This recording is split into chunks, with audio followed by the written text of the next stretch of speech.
Video cards contain four basic components we need to explore: the processor, the RAM, the bus, and the BIOS, or basic input-output system. Each of the components serve a unique purpose. First, we'll explore the processor, also called the chipset. There are basically three types of processors used in a video card today. The frame buffer processor is the oldest technology used in creating a video card. This chipset places a heavy burden on the CPU to create each frame that the video card will display. The accelerator chip is the most widely used chipset today. This chipset does many of the more time-consuming video tasks, such as drawing circles, lines, and other objects, while the CPU still directs the card. The coprocessor chipset is an individual processor contained on the video card.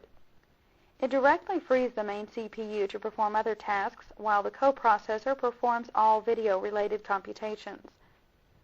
Short of integrating the video functions directly into the CPU, the chipset provides the fastest overall performance.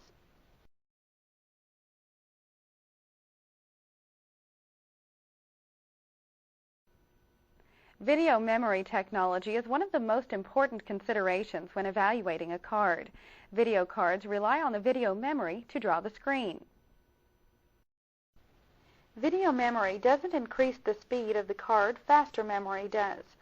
Video memory allows the card to generate more colors and higher resolutions, in turn producing better quality.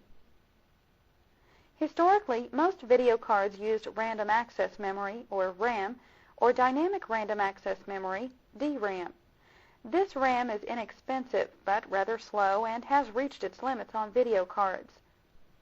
Extended Data Out, or EDO RAM, provides a wider effective bandwidth by offloading memory pre-charging to the separate circuits, which offers a 10% increase speed over DRAM at relatively the same price. The VRAM has been used more extensively in video cards.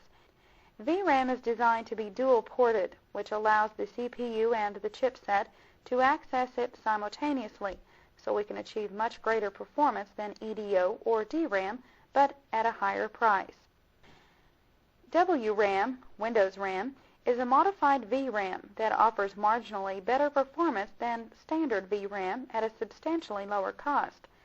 WRAM is now being used in many high-end graphics cards as a replacement for VRAM.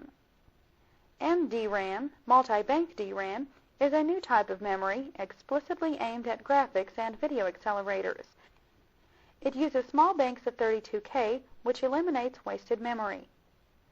SGRAM, or synchronous graphics RAM, is the high-end solution for very fast video card designs. This type of memory can operate at 66 MHz or faster.